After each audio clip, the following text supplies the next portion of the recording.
negotiation updates with the REGA Teachers Chapter and Coalition Unit, and litigation regarding a board personnel matter. Take a motion.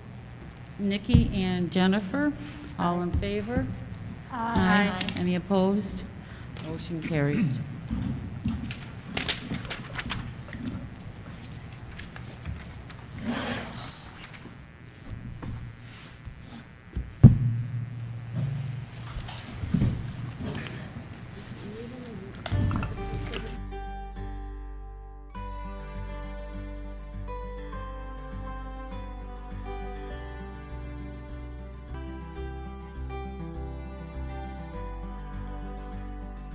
I'd like to ask all that are willing and able to please stand for the Pledge of Allegiance.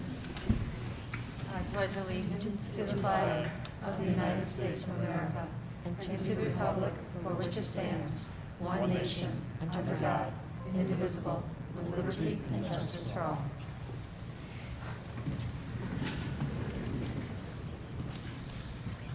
I'd like to start with some introductions. Good evening, I'm Di McBride, I'm the board president. To my right, Hi everyone, Anne-Marie Straczynski, Board Vice President. Hi everyone, Karen Flanagan, School District Clerk. Good evening, Jennifer Laird, Board Member. Good evening, May Abdullah, Board Member. Good evening, Ariana McKnight, Student Council Board Representative. Good evening, Nerlana Selm, Assistant Superintendent of Student and Family Services. Hi, Andy Whitmore, Assistant Superintendent of Finance and Operations. Welcome, Dina Wilson, Assistant Superintendent for Instruction. Good evening, Pat McHugh, Assistant Superintendent for Human Resources. Hello, James O'Brien, Board Member. Good evening, Nikki LaPlaca, Board Member. Good evening, Bo Wright, Superintendent of Schools. and unfortunately this evening the school district attorney will not be with us this evening. All right, agenda review. Are there any additions or changes to the agenda? Seeing none. Any announcements? All right, that brings us to the board member report from our student representative. Thank you. Student Council is continuing our month of love, where we offer daily opportunities for students to practice self-care and to submit a photo of the activity to earn a raffle ticket. Students will have the first week of March to get the tickets in and put them in wrap bags to try and win prizes. The prizes include a game set, tie-dye, basket, self-care bundle, and a movie bucket. It is not too late to join in. The intention of this event is to encourage students to self-reflect and take part in self-care. Student Council leaders organize student representatives to join the new District Code of Conduct Committee, which will be giving students a say in decisions that will impact the district. Next month, Student Council will set up their voter registration drive, where students of age will be able to sign up to participate in elections. That is all for the student report. Thank you so much. Thank you. Sounds like some good, exciting things that are happening for our students. Thank you. This brings us to the public forum. This is where audience members may address the board regarding items of interest that are not on the agenda. If you want to speak regarding an item that is on the agenda, we'll have you raise your hand while that item is under discussion. Of course, at that time, we will have our full board discussion before we entertain any comments from the audience. It looks like I have 3 members, so I'm asking to remind everyone for the 3-minute limit of your comments for this evening. And up first, the first card I have is Rachel Sherman. Please come to the mic, state your name and address for the record, please.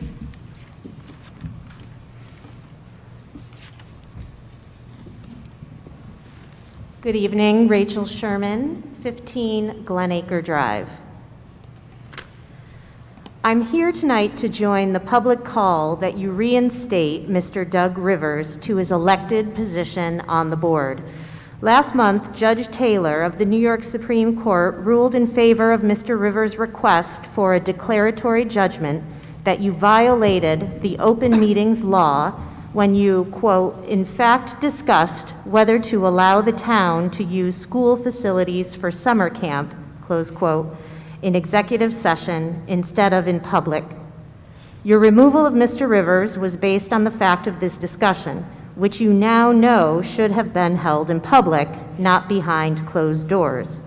This board now has a moral duty to reinstate Mr. Rivers. I make 5 points for your consideration. First, your legal brief argues that your own board policy made the information confidential, even if the executive session was unlawful. But you cannot get around the law with this circular and self-serving reasoning.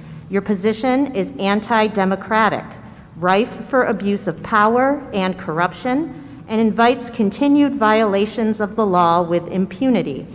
Second, Mr. Wright testified that he raised this matter in executive session because, in part, I anticipated that there would be some community pushback regarding my recommendation. The worry about community pushback is illegitimate. You need the public's input and must listen to our diverse opinions to be sure that you make the best decisions for our community. By your law violation, you have hurt public trust, as well as my trust specifically, as a mother of 3 students in the district, a voter, a taxpayer, and a person who has advocated before the board for healthy school start times for students. Third, your brief prioritizes your personal feelings over following the law, arguing that you use executive session to resolve disagreements so you can present a united front to the community. This is a completely inappropriate reason to use executive session for matters that should be discussed in public. Open debate by our elected officials is fundamental to our democracy. That is especially true in the pandemic, where the public has a right to know how you are working to safely bring back all children to 5-day-a-week school. I now worry that those discussions have been happening illegally behind closed doors. Fourth, Mr. Rivers was elected in May with the second highest vote count of all candidates. I voted for him along with 4,000 other voters, a historically large number thanks to mail-in voting. By your improper removal, you've wrongly disenfranchised the voters, likely including some 18-year-old seniors who may have voted for the first time. And thanks to Student Council, there may be voters coming up in May who will vote on the school budget, which is great. Fifth, you've wasted the public's money in legal fees, your own time and effort, that should be directed towards solving these very pressing problems that we face as a district in a pandemic. You're not serving the public by dedicating these resources to upholding your improper removal decision. A final word. The district's mission includes preparing every student for lifelong learning. Our students undoubtedly are being taught that to be a lifelong learner, you must be willing to learn from your mistakes. We also teach our students to apologize and make amends when they violate a school rule. Don't these principles apply to this board too? You can still learn from your mistake and make amends. I join the call of the Rush-Henrietta Employees Association issued on February 9th, 2021. Apologize, invite an independent review of your use of executive session to fully account for the extent of any additional law violation, and obey the law going forward, and reinstate Mr. Rivers to his elected position. Thank you.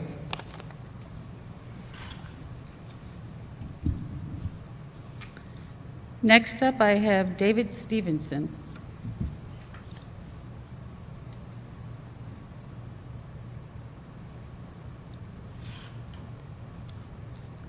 Hello, my name is Dave Stevenson. I'm advocating for reopening schools 5 days a week. I think reopening schools 5 days a week could easily be done for our elementary schools or grades K through 8.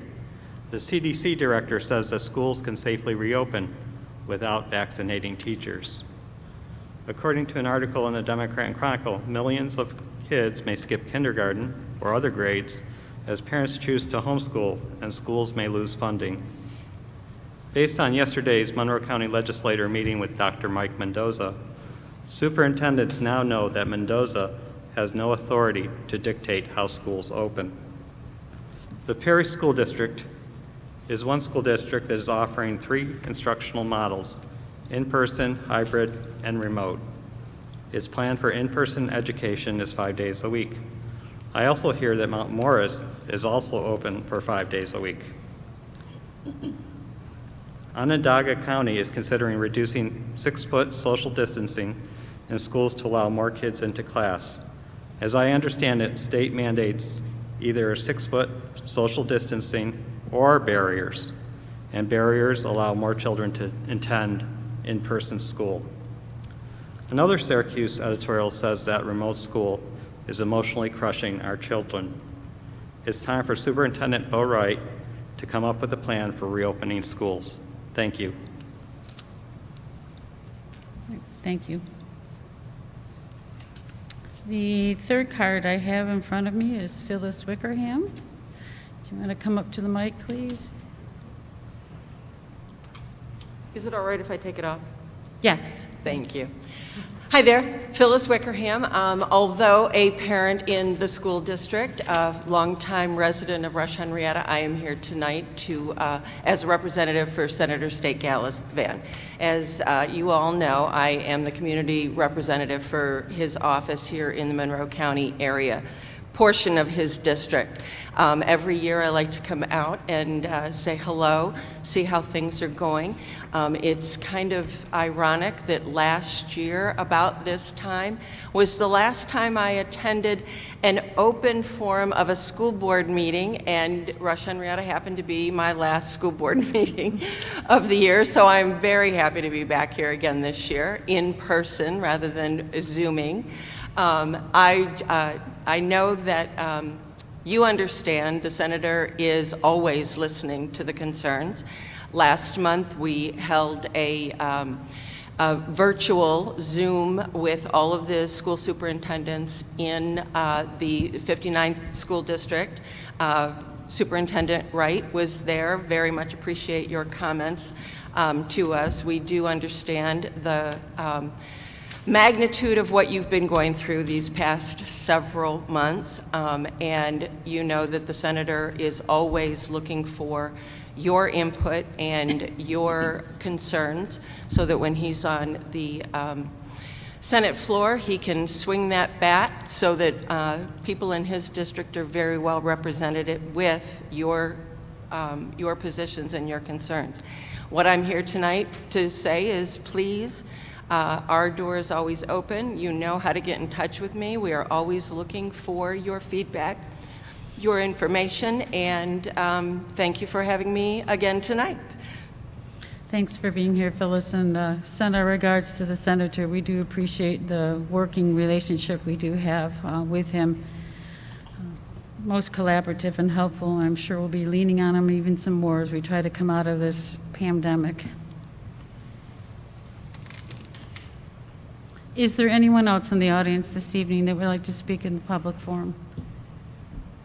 All right, seeing none, we'll move on to consent agenda items for routine matters. Award of bids, approval of the 21-22 school calendar, CSE, CPSC recommendations, and the minutes from the last board meeting. I'll take a motion. I see Nikki. May is a second. All in favor? Aye. Aye. Any opposed? Motion carries 6-0.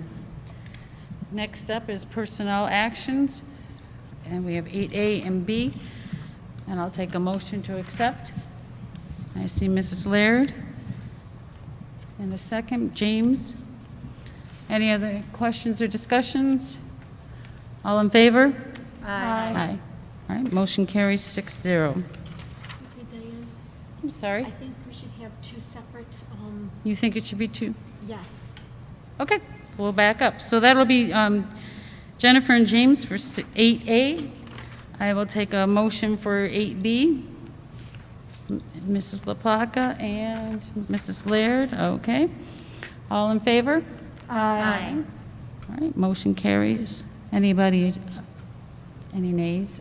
All right, motion carries 6-0. I kind of lost my rhythm there for a second.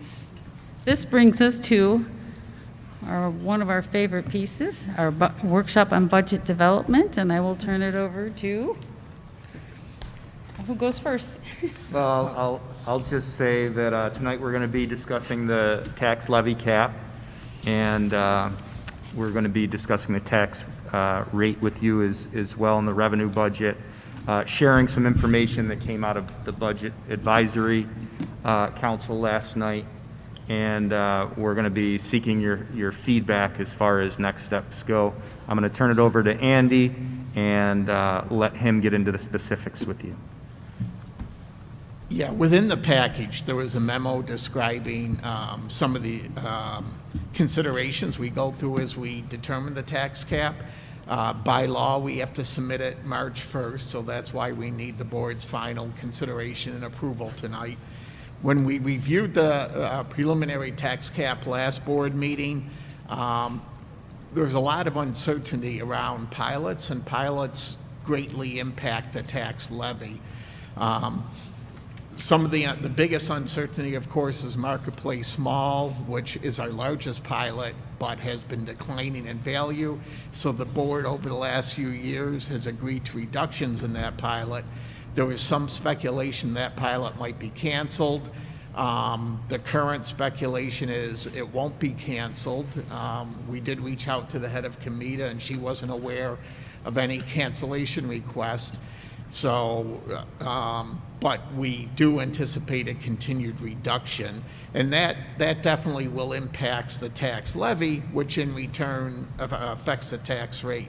So at the last board meeting, the tax rate was coming in about 2.25%, and the board expressed a desire to see if there's a reasonable way to get under 2%.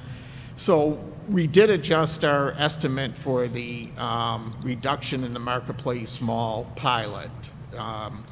So rather than going down to 3.6 million of total pilots, which would have meant an $800,000 reduction in Marketplace, the current package assumes a $600,000 reduction for Marketplace, but it is an estimate. It's not set in concrete. That does deliver, excuse me, a tax rate of 1.95%.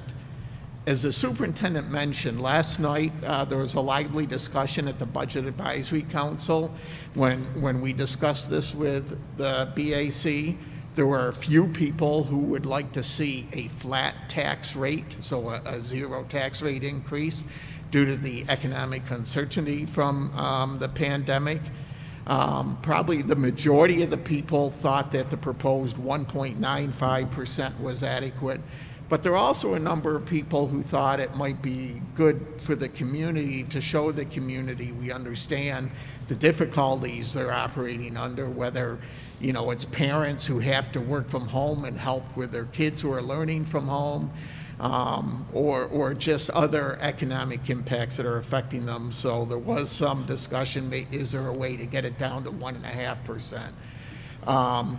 So we do have to finalize tonight. Because the Marketplace is just an estimate, we could change that estimate. And what happens if our estimate is wrong, when it comes time to set the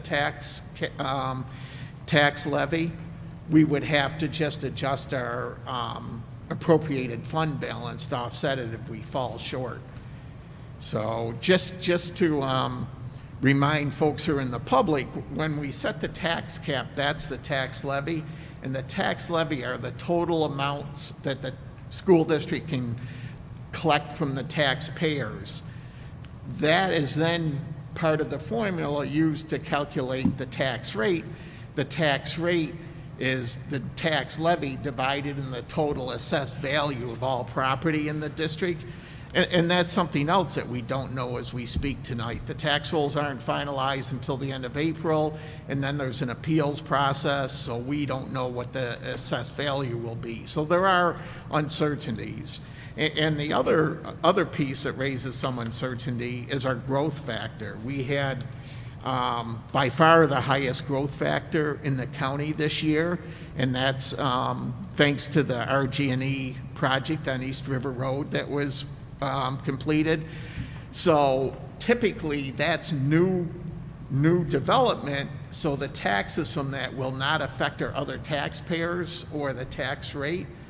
But what we're not sure is the timing of when that went on the books, because the growth factor is calculated on a calendar year, but our tax rolls are calculated on a year from May 1st, April 30th. So there is a number of uncertainties, but the district is always committed once we commit to our taxpayers a tax rate, we always commit to it, and if it turns out that the levy that is approved would cause a higher tax rate, the board typically has the option then to reduce the levy in July or actually in August when we set the final levy and use appropriated fund balance or reserves instead.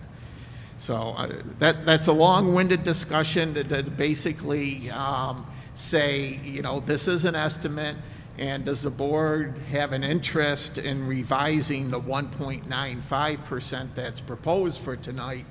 I think I would feel comfortable in the range of 1.5 to 1.95. I wouldn't want to go lower than 1.5 given the uncertainties. Or we could do something in the middle, 1.7. So right now, we've taken a $600,000 reduction at Marketplace. If we took a $400,000 reduction, we could get to 1.7% tax rate.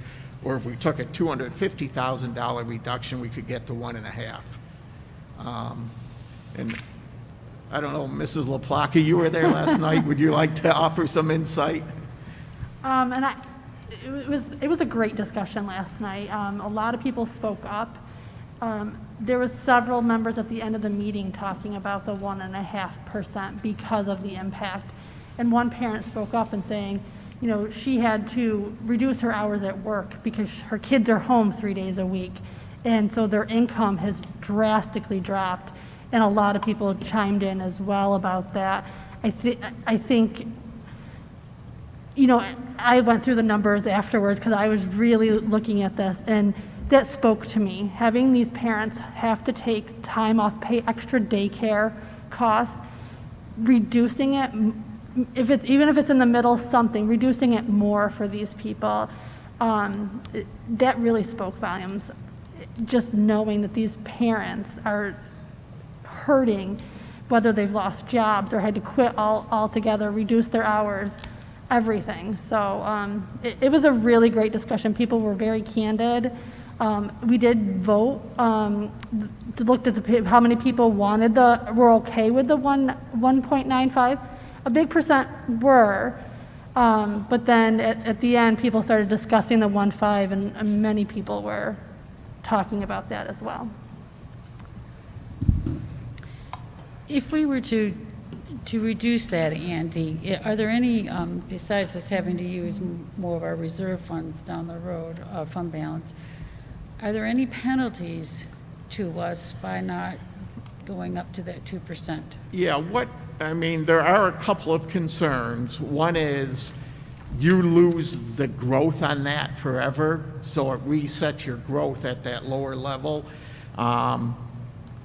6 of the last 10 years, our growth, our CPI, because the tax cap is the lower of 2% or inflation rate. 6 of the last 10 years, the inflation rate has been lower than 2%. Since the majority of our cost are people, so benefits and contractual wages, which go up more than 2%, once we lose the benefit of the growth factor that we've had the last 3 years with the VA hospital and RG&E, we're going to significantly accelerate our structural deficit. So from a longer-term perspective, it's not as wise. But the good news is this district, the board, has always been financially very prudent and has developed reserves. So if there's ever a time to do it, now would be to use and dip into them. Now would be the time to do that. But it isn't without risk. It does have longer term. For next year, we could comfortably do it because of the stimulus money. Longer term, it does give us a little bit less funding because we don't have that growth on as high a number, and longer term will be getting into financial tights. But, you know, it's a judgment, so there's no right or wrong answer.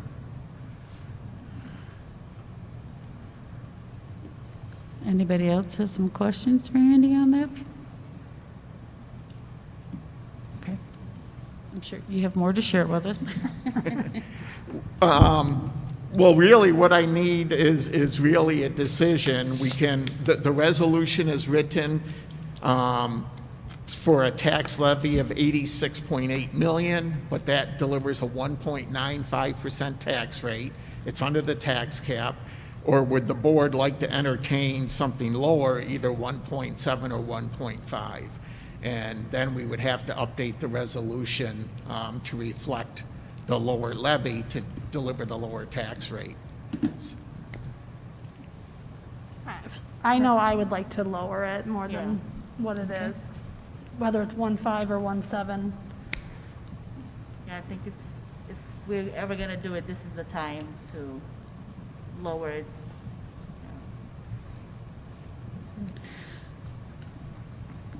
Mrs. Laird, do you have?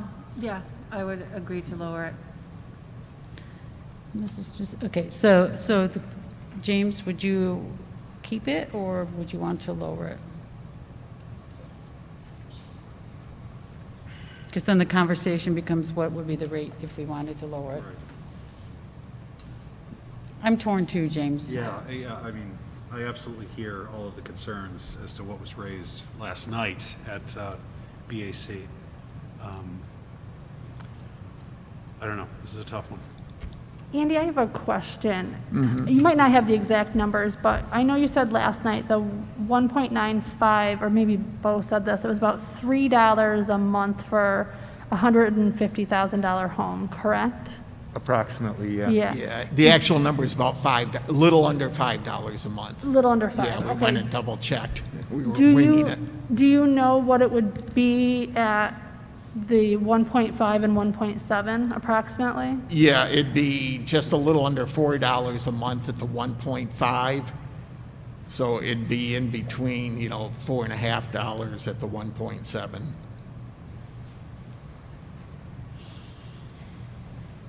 I'm sorry, what was the 1.5? The 1.5 would be a little under $4 a month, about Okay. $44 a year increase. And that's on a $150,000 house, which used to be the average in Henrietta, but I suspect the average is probably higher than that after the last few years.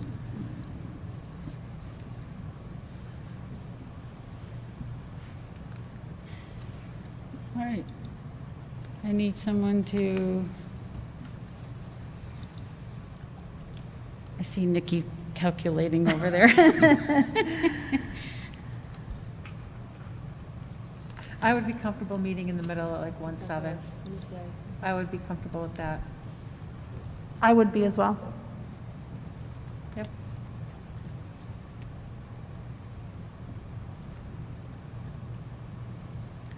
I'm comfortable with that. I just don't want to lose the whole growth on it. That makes it really hard to recover down the road. So what our resolution would read, resolve that the Board of Education of the Rush-Henrietta Central School District hereby approves the submission of the dollar amount, the maximum allowable? Is that what you? Yes, and that would change to $86,613,777. Okay. So that would be reduced by $200,000. Right. So let me reread that.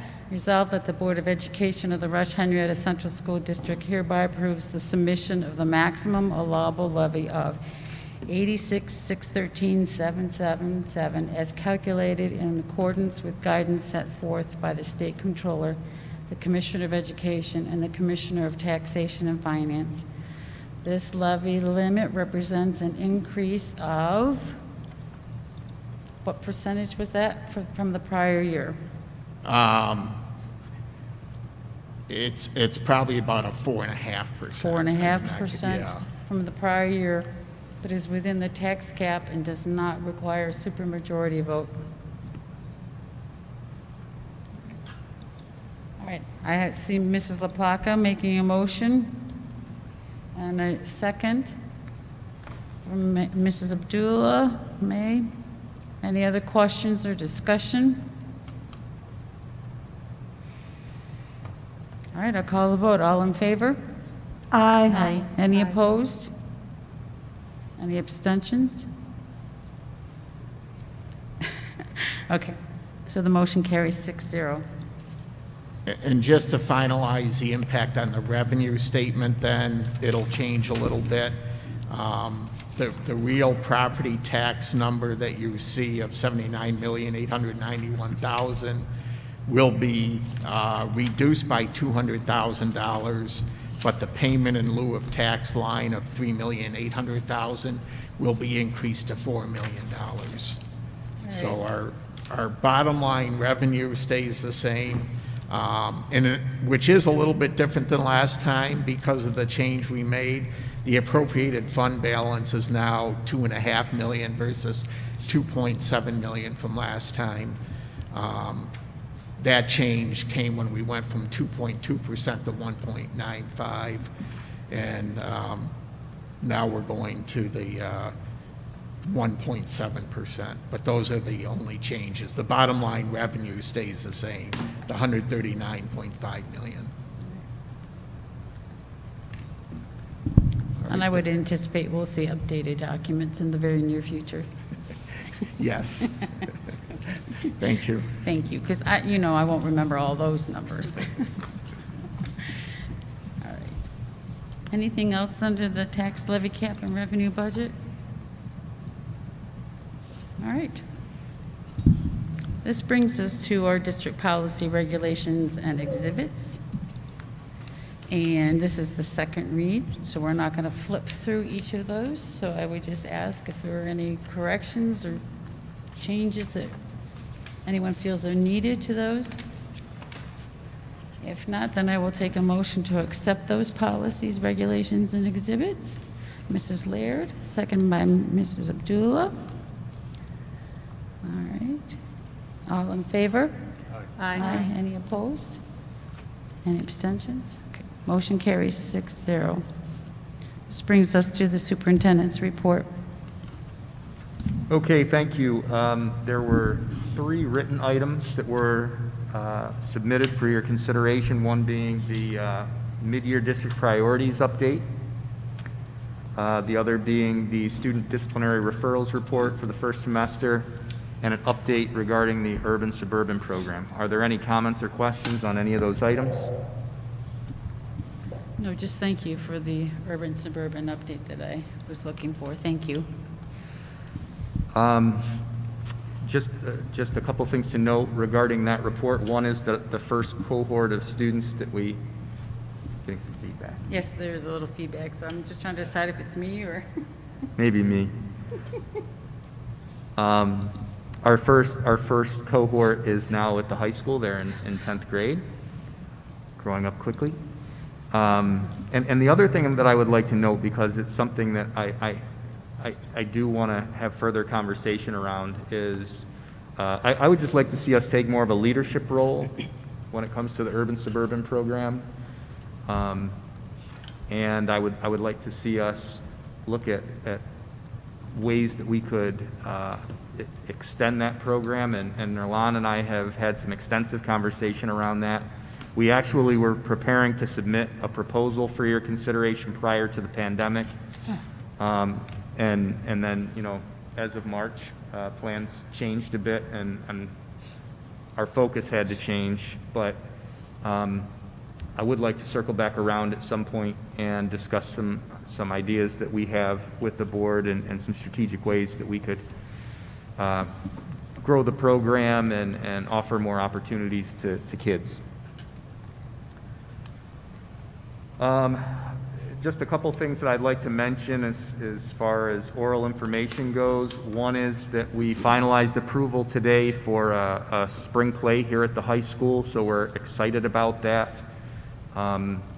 As you know, winter sports are fully a go, even high-risk sports, and as I said, while I was surprised at that decision, I was encouraged in the sense that I was hoping it would give us an opportunity to more seriously evaluate some other aspects of reopening school life. And one of the areas that we're taking a look at is music and the arts.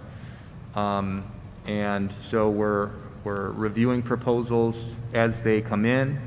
And, the guidelines haven't changed regarding music and the arts since the summertime.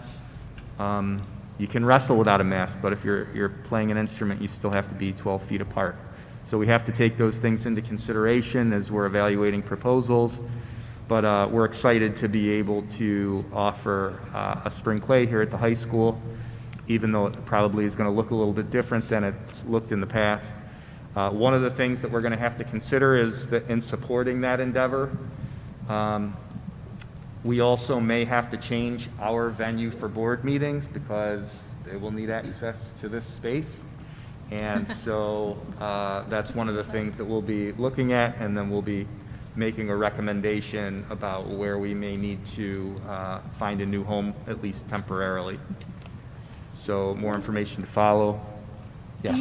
Do you know if that will be taped for people to watch because of the limited capacity in here? So that's one of the things that we talked about. We would certainly, the performance will be available for live streaming, but we also think that we could offer a limited number of audience members, with the priority being on seniors who would be giving their last performance. So. Great. I have a question, Mr. Wright. Yes. Speaking as a parent of a senior who is into the arts and who's an RH singer, any idea of when they can maybe perform? I guess I'm very frustrated that two gentlemen can go and wrestle on a mat and my daughter can't sing her senior year. Are they thinking of alleviating some of the restrictions? I mean... I have not heard of any proposals to relax the guidelines, but I think, we just have to get creative in terms of how we approach our thinking about these events. The difficult part with really large groups of kids singing indoors is finding a space where you can distance them. But I think that, we can... There are different things that we can consider around some of the performances, especially as the weather gets warmer and we have more access to outside venues. Mm-hmm. Singing in the snow might be fun. I don't know if Mr. Palvino would like it. I guess that depends on your outlook, but I'm encouraged by the fact that we are getting more proposals, and like I said, as long as we can meet public health and safety guidelines, then we're gonna. Phyllis had her hand up, and I Okay. was trying to, if she wanted her to wait, or, go Can I ahead, chime Phyllis. in a little bit from what we're hearing at least our Senate office? We have not heard that performing arts are going to be allowed to have the same leeway with audience members yet. We have had several calls over the past couple of days, and it's becoming more and more clear. Jennifer, you are one of hundreds of parents who've called our office and said, why can my boys wrestle and my other kids can't do the play? I was at Geneseo, their board meeting last night, and that was their request as well, for the senator to work on another letter writing campaign to the governor, asking for those restrictions to be lessened. The one thing that we are encouraging school boards, parents, get your letter writing campaign going. That is one thing that seems to get his attention. We also have seen that media attention tends to spark a little bit of change. So what we're recommending is that, we hear from you, your other elected representatives hear from you, so that as the senator goes before his colleagues, he can point to the numbers of letters and numbers of phone calls that he's gotten asking for fairness and equity in all extracurricular activities, because that's what the performing arts are. That is what sports is. They are extracurricular activities, so that's something that should be fair and equal.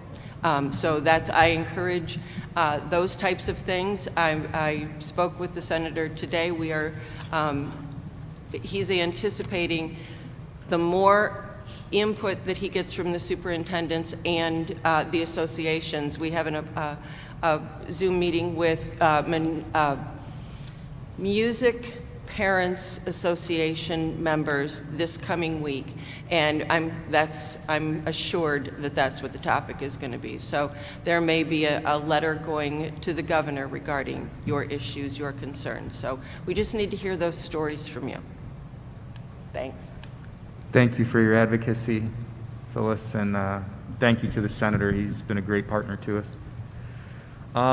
So we're continuing to look at reopening opportunities for our students to the extent that we can do it safely. And you know, we continue our conversations about the possibility of you know, looking at reopening this spring. And again, there are a lot of unknowns there. You know, Monroe County superintendents had what I consider to be a really positive meeting with Dr. Mendoza this afternoon. We continue to advocate for more clarity around benchmarks that would allow us to reopen. And I think that the new guidance from the CDC is going to be helpful in providing a pathway for a full reopening. And like I said, my hope is that we would be able to look to do that prior to the end of the school year, even though I know that that would be a Herculean task. And again, there's a lot of uncertainty around that, but that's what we're striving for, and that's what we're trying to do, assuming that we can do it safely. So that's the superintendent's report. Any comments or questions? I just remind folks that I did forward an email from the ROMPA, the Rush-Henrietta Music Parents Association. They had a template of a letter for parents to utilize, to advocate, to send to all of our elected representatives. So it's open to us to utilize too, or you can share it with other parents to help push for that. All right. This brings us to old business. And it's about our equity book study and circle. And I know that we had some information sent to us.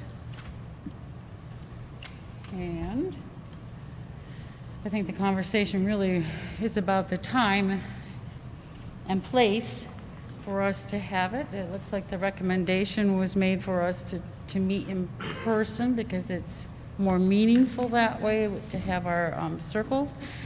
But it can be a virtual platform if needed. And I'm really kind of excited about it myself. The opportunity was offered to us for Mondays from 4:30 to 5:30, and the dates in April starting on the 5th, or Thursdays 4:30 to 5:30 starting on April 8th. Notice the Thursday ones, though, DPAC candidate nights on the 22nd. I think, it's April. Well, candidates I'm tonight looking would at be... April. I'm sorry. I'm looking It at is the wrong April. one. Oh, It is April, but DPAC candidate tonight would be a little bit later in the evening, like about an hour-ish later, so it is doable. But if you feel it's a real... First, let's step back. Monday or Thursday, you know, I'll be honest with you, Mondays are more difficult for me than Thursdays. Yeah. Same here. Yeah, we've got a Yeah. family conflict on Mondays. Yes, all right. So anybody else at that end of the table, Mrs. Laird, Monday or Thursday, or does it not matter? to you? Thursday. Thursday? I can go with Thursday. I prefer Monday, but that's fine. Okay, I don't have a preference. no preference. Seems like most folks would want Thursday. With that, do you think that's going to be too close then for candidates night, 5:30? It would start at 6:30, I believe, candidates night. I'm not even sure how the format is going to be for it. Yeah, I don't know either.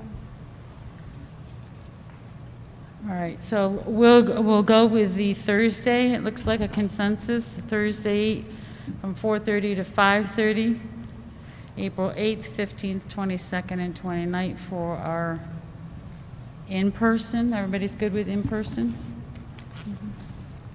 Where would Yes. it be? I'm sorry. Where would it be? The place? We still have to figure that out. We wanted to hear from you first in terms of whether you want it in person or virtual. Now that if you want in person, just know that social distancing will be practiced.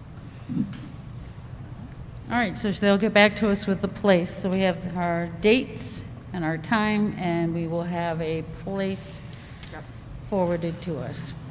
Yes. Anything else you would like to add to that, Nerland? I just wanted to say I thought about the candidate night because when I was looking at the calendar, I did check, but I figured with restorative practice, it will help. It will set you up nicely for answering the questions. Thank you for thinking of that. Yes, I did. Any other comments, questions regarding that? All right, on with some professional development for us. New business. A would be our town boards meeting that we normally would have to discuss the budget, what's going on in our district. I think the question really is, I think we want to do it this year. Yep. But our recommendation would be to do it remotely. I would think If so. that's something that you would support. I see everybody nodding yes. And everybody can have dinner on their own if they so choose during the meeting. Does that work? That works? Okay. Everybody's nodding yes. Okay. All right. 13B is the reopening guidance inquiry discussion. As I said before, we've been pressing just to get clear guidance about what it would take to reopen schools so that we can plan accordingly. Diane and I had some preliminary conversation, but wanted to bring it to you all. Several districts around us in Monroe County have sent letters to local legislators or to the State Department of Health, to the governor's office, the local Department of Health, advocating for clear guidance related to reopening. We wanted to see if you would be supportive of us sending a joint letter on behalf of the district advocating for guidance around what it would take for us to reopen so that we can plan. Is that something that you would support? Yes. Absolutely. That is an affirmative. Okay, then we will draft a letter and go from there. All right. Thank you, everyone. I was pretty certain that you would all want to do that, but it's a conversation that needed to be had quickly. All right. That brings us to board member reports. I have listed District Wellness Council. I was actually at the last meeting. Okay, that's what I thought, but, all right. And then she said that was at our last meeting. The legislative breakfast did not happen this year, that's listed here. There was no way to hold that, although, as I mentioned before, we met with some of our newest representatives, and there are some virtual meetings happening in the near future with some of the other representatives that we have that weren't newly elected. So I have not been able to schedule myself into any of those as of this time, but I know there are other folks around us that are going that will also voice concerns that we would have. So I'm not too concerned. If I am able to jump into them, I certainly will. So that's part of our advocacy besides these letters that we want to write, but we're also meeting virtually with our different representatives regarding that. And then we just kind of talked about budget advisory. Is there anything else you would like to add to budget? Usually we go over the exit survey from voters. Obviously, we didn't have that last year with the mail-in, but we did look at the trend of budget vote results. It was really interesting to see with the mail-in, we got over 6,000 votes back last year, and 76% supported us. And to give you an idea, the last 2 years, we only had just under 1,300 the year before, and only 2,000 the year before that. But again, they've been, right around 80% approval. It's fantastic. All right, and we're still waiting at our meeting with our different representatives. We've been asking for some sure guidelines about the budget vote this year, how it will happen, those kinds of items, and we're waiting for, well, we're planning is it would normally be in May, but we're wanting to know if there would be any changes, we could know those sooner than versus later. So that's would be helpful. So I'm just kind of saying that, Mrs. Wickerham, to share with the senator. As I mentioned, in all of our meetings we've been having with the different representatives, that's been one of our questions. So we don't get cut so tight with time frames and extra dollars spent on ballots that, you know, depending on which way they want to go with the vote. Yeah.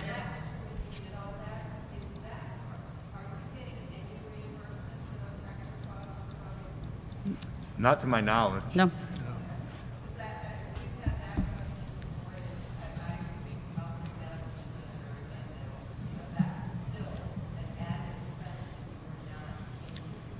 And it was a huge expense to do that. Not that, it, you know, we didn't want to do it. It was just a huge expense. Yes, unanticipated. Thank you. All right. Anything else with budget? I'm sorry.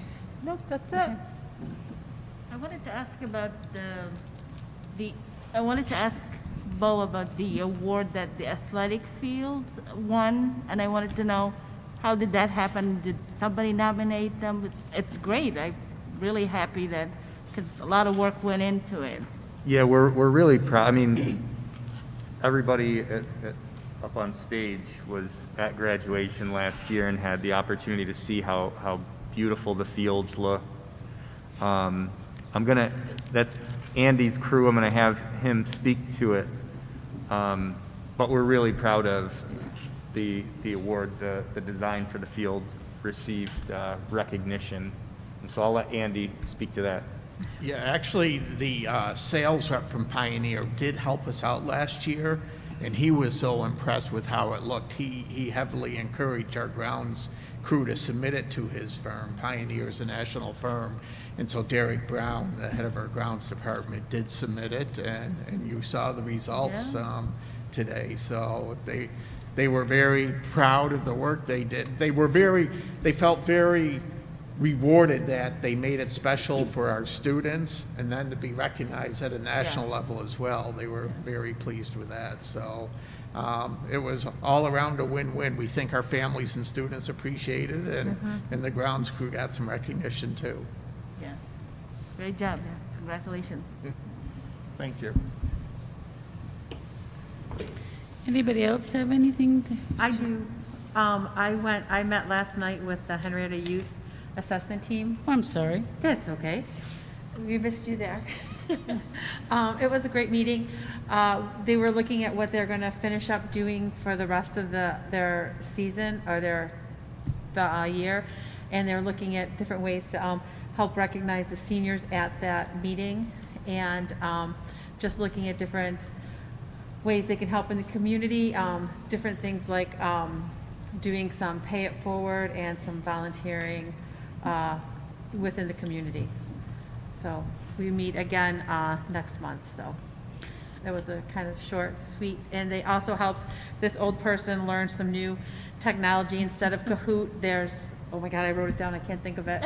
But they were very patient and they helped me. I got to play a trivia game with them, and they were very nice. They didn't make fun of the old lady who couldn't push the buttons, and I couldn't figure it out because I could just finally master Kahoot. But it was really nice to actually go and play trivia with them, and it's fun hanging out with them. Did you win, though? That's the question. No, my gosh, no. I could barely figure out which screen. I was like, oh my God, I just mastered Kahoot. Now I have to do something else, but I'm working on it. So, and they found out what grade I taught, so they're like, oh yeah, they like this game, and they also gave me a couple others that I wrote down. So over the weekend, I will be trying to master this, yes. We're all trying to learn new things. Oh, yeah. Thank you. I'm glad you were finally able to connect to that meeting, finally. Great. One more thing for the evening, and just a little, I didn't want to do it in the beginning at the announcements, but we just have a little something for Mrs. Flanagan, because rumor has it she has a birthday on Thursday, so we just wanted to give her a little something, just to say thanks, and for all that you do for us, and we hope you have a wonderful birthday. Thank you so much, everyone. Oh, that's beautiful. Thank you so much. Thank you, everyone. It's unfortunate we can't all hug right now, because it would probably be what would be happening, but, so happy birthday to you. Thank you. You're welcome. Board meeting recap and preview. All right. All consent agenda items passed. Andy, correct me if I say this wrong, it's a definite possibility. Tax levy limit was adopted at a 1.7% cap. Did I say it right? Yep, the tax rate. Tax rate. And the levy is Thank you. 86.6 million. See, I told you I wouldn't get it right, but thank you for trying to be nice and say I did, because I know I didn't, but I was trying. The town's board's meeting this year will be virtual. There's a wellness workshop called Fostering Mental Health and Resilience in Children's and Families During Challenging Times on Wednesday, March 3rd at 6:30. That is virtual, and I think you have to sign up for it. Parent Partnership Forum will also be virtual. That's on Thursday, March 4th from 6:30 to 8. And our community building circles will be on Thursdays in April, on the 8th, the 15th, 22nd, and 29th from 4:30 to 5:30. We will get the location at a later date, and our next meeting is March 9th. And happy birthday, Karen. Thank you. Happy birthday. Thank you, everyone. That was very sweet. Thank you. All right, anything else? Then I will take a motion to adjourn our meeting. James, second by Nikki. All in favor? Aye. Any opposed? Motion carries 6-0. Mrs. Wickerham.